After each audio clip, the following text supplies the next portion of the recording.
Welcome to Stallside Podcast.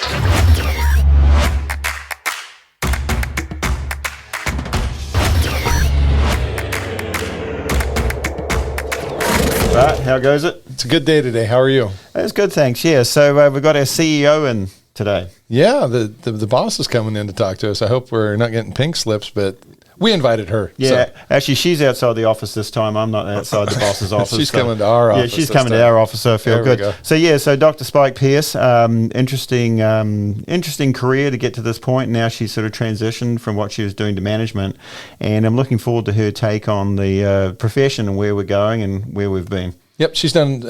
She's spoken to a few of our clients and done some different things. And I thought it'd be good to have her come in and explain it to our audience what's kind of going on in the industry. Yeah, the concern she has really are retention of equine veterinarians and attracting people to the profession. I think that's something that not only affects you and me, but actually affects our clients as well. And that because we're looking for continuity of excellent service going forward, and we need new people coming into the profession to do that. Yep. So coming up next, we have Dr. Debbie Spike Pierce. She's the CEO of Rood Riddle Equine Hospital, and she's going to talk to us about the status of the equine veterinary profession and what we can do to enhance it and improve services to clients going forward. Dr. Spike Pierce, welcome to Stallside. Thank you. Good to be here. Good to have you on finally. Thank you. Yeah, we're very much looking forward to this episode. Tell us a little bit about yourself.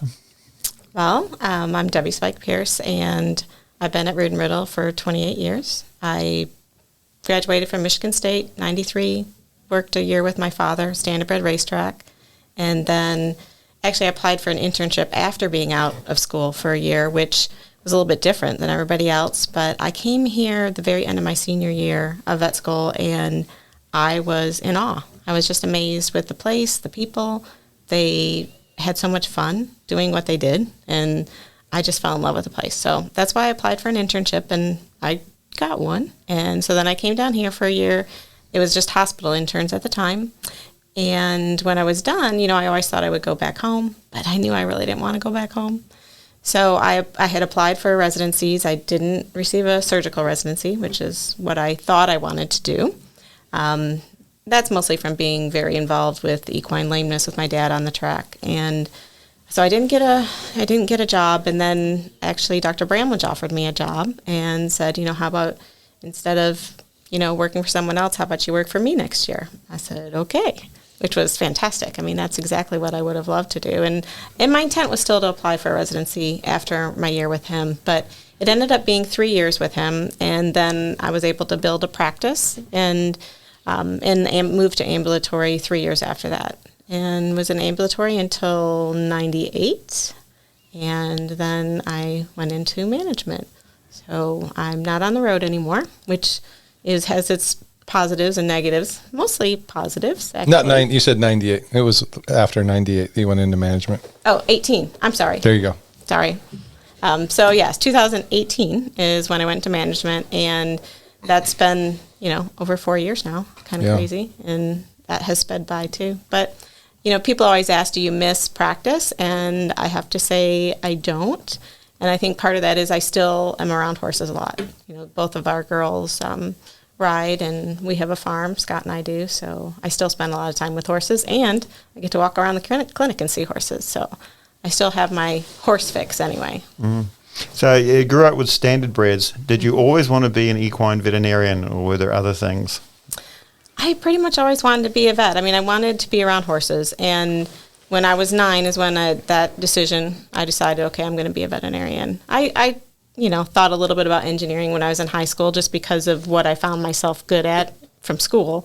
But I knew I always wanted to do something with horses. And that's what really kept me in the direction of being an equine veterinarian. But I've never thought of doing anything else in veterinary medicine, only horses, and I really couldn't imagine, for me, working on small animal, mostly because I don't feel comfortable. It's funny, in school or after school, people would always say, well, how do you work on horses? Aren't you scared of them? I'm like, no, I'm scared of dogs and cats. I've got a cat that needs vaccinated for rabies, and that vaccine's been in my fridge for about 2 weeks because I'm scared to do it. Yeah, he might rip my eyes out. I've got more scars from dogs and cats than any horse. Oh yeah, yeah. I mean, I just, yeah. I always have an intern come do my rabies vaccinations. Oh, that's a thought. I might do that. So, what would you like to talk to us about today? Well, I think there's a really big challenge coming to our industry and the equine veterinary profession, and it's the fact that we are losing veterinarians from this profession. And I think we need to look at why and what can we do? How can we keep people coming into equine veterinary medicine? Because honestly, at the rate it's going, we used to always be about 4% of the vet school classes in the 90s were going into equine practice. And that number has dwindled since the early 2000s to about 1% of graduating veterinary students going into equine practice. And that's very concerning because we also have a large population of older veterinarians that are retiring, and we're not replacing them at the rate that we need to be. And I think the number I heard at the AAP was 4-1. Does that sound accurate, that for every veterinarian that enters equine practice, 4 are retiring? It's close to that. I don't know the exact numbers. I think that's the number I heard. It's alarming. And, we really have to think of who's going to be working. And it's not just a veterinary issue. It's a whole equine community issue. Who's going to be working on your horses, and how can we make sure that our horses are taken care of? So that's what I want to talk about. Okay, yeah. So you've defined the problem. What's the solution? Well, there's a lot of things that I think we need to work on. Part of it, just veterinary medicine in general, is hard for people. It's hard on people mentally.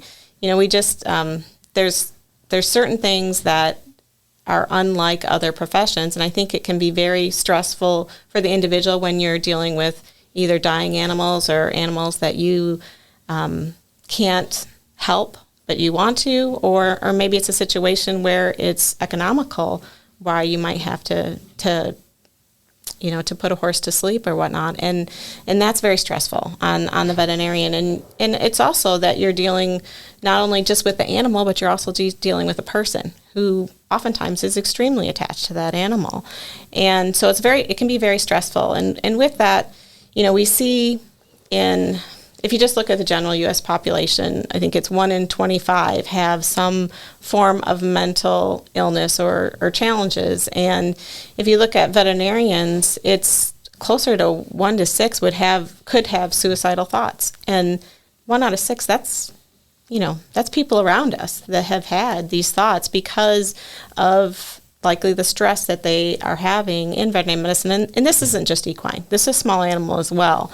And you've probably heard of the group Not One More Veterinarian. Well, we did. We had them on the show not too long ago, right? Yes, and it's a real problem. So part of it is the mental health, and studies for equine. Just so you have some idea, for women, and this is the younger age group, like under 50, I think it was 25% had fair, poor, or very poor mental health. And then for men, it was 18% had fair, poor, or very poor mental health, which, again, those are some pretty alarming numbers. So I think we need to think about the mental health of our veterinarians and what can we do to improve that. And, there's some other statistics as well, and this is also kind of somewhat concerning, and maybe it's not new, but they've just started following it. But the AAP has looked at how many, within 5 years after graduation, how many people are leaving equine practice, and it's an astounding 50%. And I didn't really believe that number. I was thinking, they're not continuing their membership. But then I went back through some old photos when I was giving a talk for our client ed seminar, and in that, I'm looking at different groups of interns, and I'm counting who's still in equine practice. In one of the pictures, it was 40%. In one of the pictures, it was 60%. And I'm like, oh, maybe this is real. And, I think part of it, they had, I know you guys both know of opportunities in equine practice, but it was really a charge to get more people interested in equine practice that maybe never had the opportunity to really get interested. And our numbers went way up then, and that was in the 2000s, 2001 to 2010, basically. And the numbers were very strong, but they started dwindling before that ended. And then they've continued to dwindle since then. And I think a lot of us thought there were just so many people that went into equine practice. That's why we were seeing the big dropout rate. But the dropouts that I'm talking of have been since that time period of the 50% as well. So there's things that we need to be looking at that we need to probably change in this profession to really keep it going and keep people wanting to come in here. It's not just retaining, it is also attracting. But I think probably first and foremost, we need to retain them. So what do you see the issues as being? What are the reasons that people are leaving? Well, Amy Grice she's a veterinarian who does a lot of work with surveys and working with some of the younger practitioners. And she did a survey, and basically probably the most common reason why people were leaving equine practice was the lifestyle. And it is a lifestyle. And it has been a lifestyle, which I appreciated that because I was able to take my kids with me when I was on call or whatnot. And, I wasn't worried that I couldn't go see a horse because I was able to take them with me. But maybe that's not the way I should be looking at it. Maybe the way you should be looking at it is that I should have this time away. And I don't think that we always see that. We think that we always have to be there for our clients 24/7. And part of the reason we feel that way is for equine, most people have your cell number. They call you when they need you. And it doesn't happen like that in a small animal hospital. They have emergency clinics and then they have primary clinicians. So it becomes a challenge that somewhat we've created. But I don't think it's one that we can't overcome by any means. But the lifestyle's an issue, the number of hours worked. Another issue is on call. Again, because our clients have our phone numbers for the most part, when you're almost always on call. Even if you're not on call on a schedule, they're still going to call you. But again, that's maybe something that we can change. But it's part of the relationships that we've built, and the client being comfortable and confident with whoever is looking at their horses. They're very comfortable and confident with their own veterinarian. So our charge needs to be maybe a little bit of making sure that that client is comfortable and confident with other veterinarians or more veterinarians. And there's a lot of on call in, we're a large practice, so it's much easier to have somewhat of an on-call schedule where there's solo practitioners. I mean, half of the AAP, almost half, 40%, are solo practitioners. There isn't anybody else to call. So they are truly on call 24/7. And with that, things that can happen are that people are starting to form on-call groups, where they're getting with other practitioners and trying to have some kind of relief. But it's not the standard yet. The standard is still that, the client calls you when they need you. Well, part of it is listening to you. The problem is going to compound, though, because you've identified the problems, right? But now we have less people coming in. So what that means is more responsibility for the people who are here, more late nights, more weekends until we fix that. But equine medicine is, like, if you ask somebody who their veterinarian for their horse is, they're probably going to give you the name of a person. Mm-hmm. Versus if you ask them who their veterinarian for their dogs and cats are, they're going to list a clinic. A clinic, yeah. Right. And I think that's something, to your point, unique that we have created.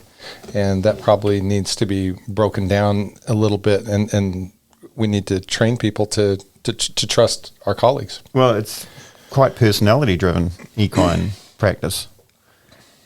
And you're talking about getting those on-call groups together. I think that's a fantastic thing. If you have practitioners in the area that can actually swap the clients around after hours and be very good about sending the client back to the primary veterinarian the next day. But geographically, I think that's challenging because some areas are relatively underserved with equine practitioners. You might be the only person doing equine practice around there. I don't know how those people cope, and I don't know how we help them. So, it's a challenge. It is a challenge, and along with not having enough people coming in, I think we actually need more people to be able to disperse this load somewhat. As far as the on-call load, and if we are in geographical areas that don't have veterinarians, that's definitely an issue. And some ways it's not something that we're going to be able to solve in every aspect, but certainly we can start to, and especially in a large area like this, but it also takes buy-in from our clients as well as veterinarians, because many of us are used to working every day of the week. When you start not working every day of the week, you really appreciate not working every day of the week, which, I think anytime a client called on a weekend, you always wanted to go because you want to take care of them.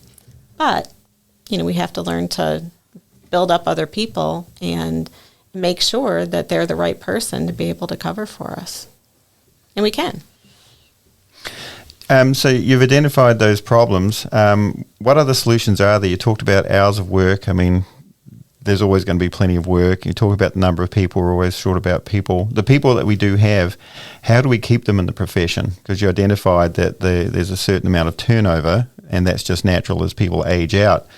But there's also quite a rate of attrition for people fairly early in their career. So talk to me about that attrition, and what do you think we can do to retain those people? I think there's several things. One is when you're off call, you're off call. And that is something that we haven't really been able to attain. I think we can with this next generation or newest generation of veterinarians, where they're going to be willing to do that. Now, granted, we have to make sure that it's ready to be done that way, which means making sure that there are people that are confident and competent and can do everything that would be expected of them. But it's not answering your phone.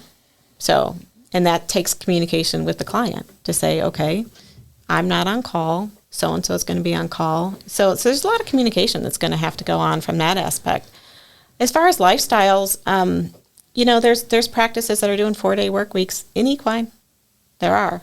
And they're rotating, but it's the same thing. You have to have it where the client's comfortable and both parties are comfortable that someone else is going to be looking at your horse. So it's a little bit giving up control, and I think that's hard for many veterinarians that have served with these clients for years. And it's also hard on the veterinarians, hard on the clients as well, because they are used to working, many farm managers, 6-7 days a week. So it's expected of us. So, we had that the tide's going to turn some, and I think once you get it turned, people will be in a better spot. I mean, both, I think emotionally, mentally, that's gives them time that they need for themselves, and not just for the veterinarian. I want to say for that farm manager too. If people can start to learn to give responsibilities and give up some of that control, not just give it up, train it so that it's there, that would help a tremendous amount. It's sort of a tough dichotomy when you look at the surveys, in that why do people get veterinarians? Because they're available. That's how they make their choices. And why are people leaving the profession? Because they'll always have to be available. And so you've got these two conflicting aims butting heads. And I think you're exactly right. Everybody has to accept that somebody else is going to competently look after their animal. And people also, on the other side of it, as veterinarians, have to be happy turning over that client and that patient to somebody else to take care of when they're not around. And veterinarians, I think, generally are a fairly individualistic lot, and they work really hard, and they do like control of the situation. And so it's a mindset that has to happen with the people that are in the profession. So you mentioned about attracting more people to the profession. What do you see as avenues where that can be approached? I think we need to start earlier and younger. And I think there's many ways, much like the opportunity in equine practice that we had for veterinary students, but I think it's before then. It's before then in high school and even grade school age children. I think I just give the example of my girls in Pony Club. I mean, both of our girls are in Pony Club. They're 13 and 16, and they are told from their friends who aren't veterinarians, oh, don't be a veterinarian. Don't be an equine veterinarian. You won't have time to ride your horse. So that I struggle with that, because I think you can have time to ride your horse, and you should be able to have time to ride your horse. And those are the people that we want to keep in this profession. We want to attract the people that are horse-driven as well, maybe some others that aren't, but those people have that love for the horse and are going to be fantastic veterinarians. So we need to keep them. We need to attract them So we need to make it more palatable what their future is going to be while they're working. There's other people too that we need to look at. I mean, there's many people in our practice. I know my mentor, Dr. Bramlage, really was never around horses. Dr. Rood wasn't. Dr. Embertson wasn't. I mean, here's some 3 major players, and they were never really around horses. But they somehow got attracted to it. Either they went to the racetrack, they had someone where they're like, oh, wow, this is really interesting. So I think equine can be an extremely interesting career, but we need to find those people that don't have the background too. And I think that's a tougher situation. How do we do that? What do you guys think? Well, population's largely urbanized now. Once upon a time, a lot of people in this country grew up on a farm, right? And I grew up on a farm where I was, and it wasn't horses, it was dairy cattle, but I still had a concept of animal husbandry and large animals. Now, the pool that veterinary students are coming from is largely urbanized, and their concept of veterinary medicine is cats, dogs, and other companion species. And so it comes down to exposure. So you mentioned 3 storied people in the profession that didn't grow up with horses, and yet they were attracted to the animal post-exposure, or they just actually like the challenge. And so, how do you reach those people?